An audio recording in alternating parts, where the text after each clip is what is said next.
Hi, I'm Jon Shone, and I'm the music director for One Direction. For the last 5 years, I've been playing arenas and stadiums around the world. And as this video series is entitled, I'm going to be showing you how to build and make stadium sounds. Currently on the road, I use 3 Kronoses, a Kronos X88, a Kronos 61, and the new Kronos 2, 88 note as well. So I'm going to be showing you how to create a really massive sound from your Kronos 2, as I do in stadiums. Not in a technically difficult way, a nice and easy, simple way to make your patches sound larger than life and make them stadium worthy. So let's get started. So today, we're going to look at program mode, and we're going to look at how to expand some of the already incredible sounds to an even bigger level. I'm going to focus on 2 of the engines here, the acoustic piano engine and the AO1 modeling synthesizer engine. And first, let's take a look at the pianos. I've loaded up here a German D2 Grand, okay, straight out the patch, preloaded patch. As you can see here, it shows you the piano as it is. Now, it sounds great.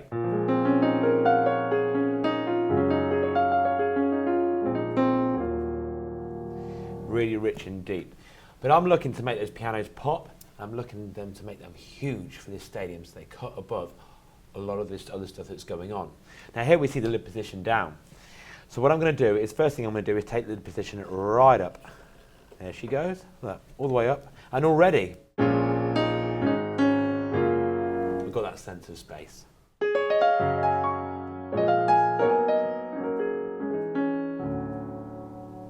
Brilliant. Now, another thing I noticed as I was working on the Kronos on my stadium tour was that we have this thing called stereo perspective. Now, it shows here, it says audience, but I use IEN, so I'm going to change my stereo perspective from audience to player. There you go.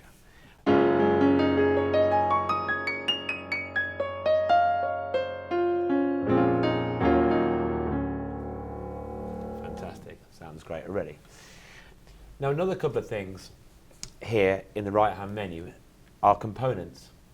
Now, when you're recording, these kind of components are really vital because you're really getting inside the sound. You've got things like mechanical noise, that's the noise of the mechanics of the piano, the pedals, and the actual dampener hitting the strings. You've got dampener noise and how long the dampener resonates for. But in a live setting, especially a stadium, we're not going to be looking out for those mechanical noises and mechanical sounds, okay? Especially over the screams of One Direction fans. So what I tend to do is I tend to take off the mechanical noise. I tend to take off the dampener noise, and I tend to take off the note release. So almost literally leaving nothing on there. What I'll do is I'll show you how it sounds with it all on.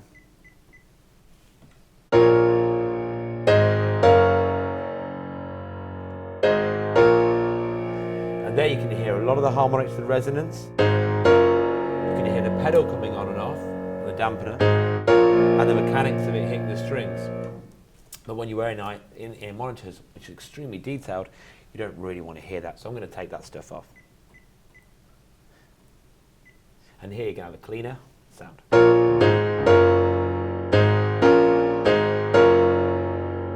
Because the more we bring into a mix in a live setting, the washier it gets. So the cleaner, fuller and brighter we can make it sound, the better. Cool. Now I've got pretty much the sound that I want. We'll play it one more time so I can show you.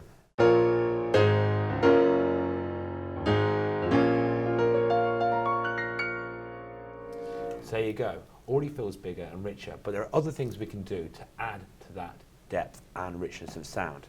Now if we go back to the play menu, really simple things here down this side. We've got our LFOs, our EQ, our insert effects, and our master effects. Now the first thing I'm going to do is add some of the EQ. So here we have the 3-band EQ. Really simple things, just a bit of low, bit of high, and a touch in the mid gain. Okay. So here you can see what I've done. I've just added 6 dB in the low, and then it's really simple. You can just move this wheel around until you find the desired amount of gain that you want on each frequency.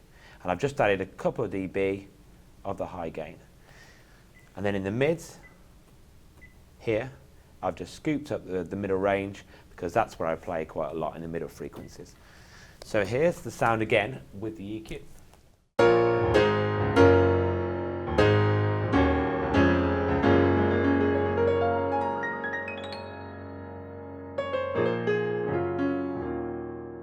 So let's just compare that sound to the sound that we had originally.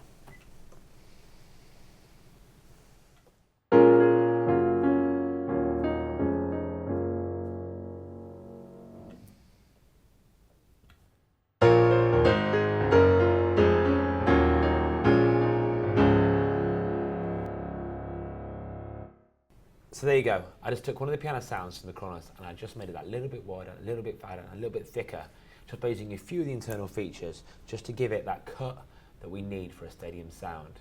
What I'm doing there was brightening it up, expanding it, opening the lid, and doing some basic features that allow it to cut through the mix in a stadium. The PAs and gigs can be really sensitive, especially in the high end. So just make sure that you're not really adding too much high and making it over bright, because it really will be harsh for those PA speakers. Again, it's just a bit of test, a bit of trial and error really to make it sound good. Cool. So that piano was my go-to piano that I used for pretty much the whole of the One Direction tour. We had, I used it on songs like Don't Forget Where You Belong and Little Things.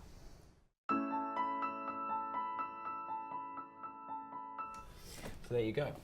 So now let's look at another one of the engines, the AL1 synthesizer engine.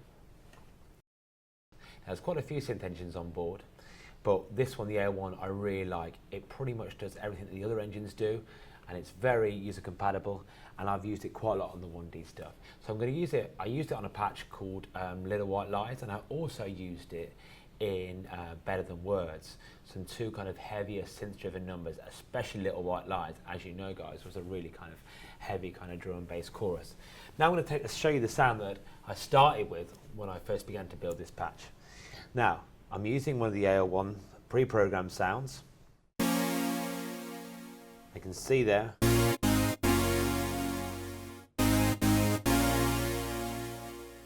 It's a real analog sound with a nice kind of mid-range decay on it. But this series is all about fattening sounds up and making them huge. So let's begin and see what we can do. So here we've got two, this is almost like a layer. So we've got two engines running here, an AL1 and then another AL1 on top. Now you can see here my AL1 engine 2 is at 127, but my other one is at 0. So you can click here and this gives you your level. You can turn the AL1 engine 1 up and the AL1 engine down. So let's have a look at what that sound is like on its own. So what I'll do is I'll just turn the other level down to 0, and then I'll bring this one back up to 127. There we go. So let's see what that one is.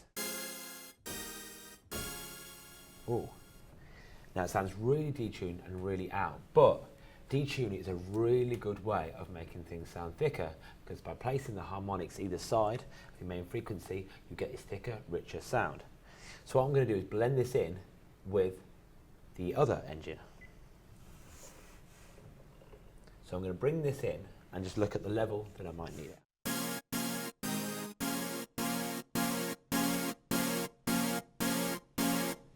Now what you want to do is get it to a desired level where it sounds thick but it doesn't sound too detuned. Now if I drop it really low, you can see it kind of sounds out, which is kind of a desired effect if you want, but I'm looking to make it thicker and fatter. So I'm going to bring this amp level up really, really high.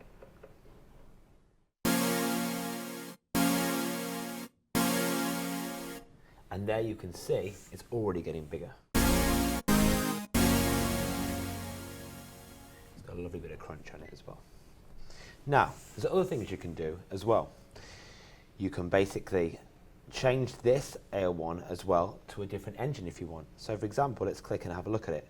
In common setting here, we'll look and it brings up the two engines that are running. Now I can move this through the engines to see if I like any set of the other engines better. It -20. And here's the poly 6 here. Now that already sounds big and full on me, so what I'm going to do is I'm probably going to stick with my poly 6. Now here, I've got my poly 6 and my AL1 running. Let's have a listen again. Really rich and a really full sound. So I showed you there basically how to use this program to layer up a couple of AL1 or poly 6 sounds together, and what you can create by mixing the various blends in level mode there to create a bigger sound.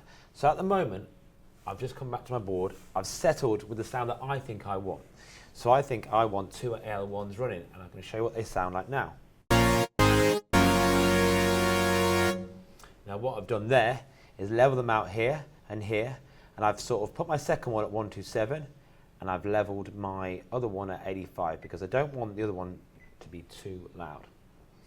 And what I've also done here is just pan them slightly apart, just to give them a bit of width. I mean, you can go as far as you want, but I tend just to put a quarter of pan on each one of them, just to produce a little bit of width. There's so much information on here that you can really get involved in, but I just focus on the few basic things. Again, like we showed you with the piano, EQ is really important, as is the EQ section here, which is about low pass filters.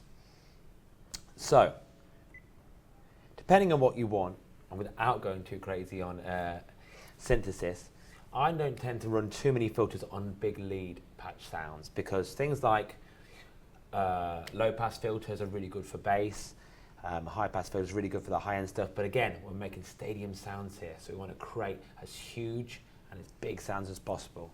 So what I've done here, there are 2 filters running, but they're pretty flat. So it's a low pass, 2 dB low pass, but I've just tweaked the frequency up to drop it to 0, so we're not really worrying too much about the filters.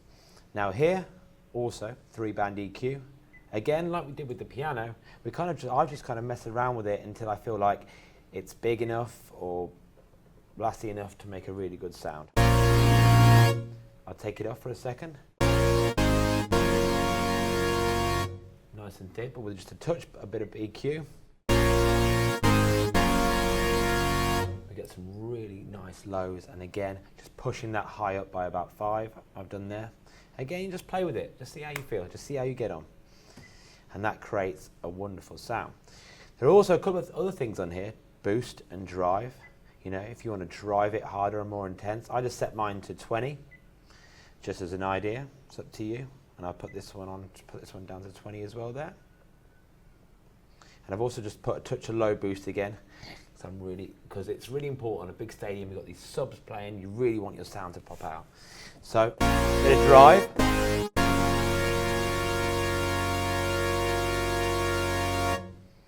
And we're kind of there. I'll be talking about effects that you can add onto this later on, but I'll just show you what it sounds like roughly with some effects on it as well.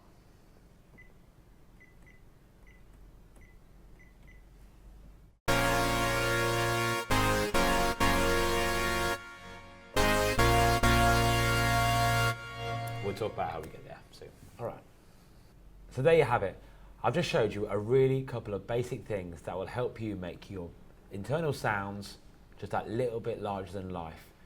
We'll look at some more of these things in detail, especially with the effects in the up and coming videos.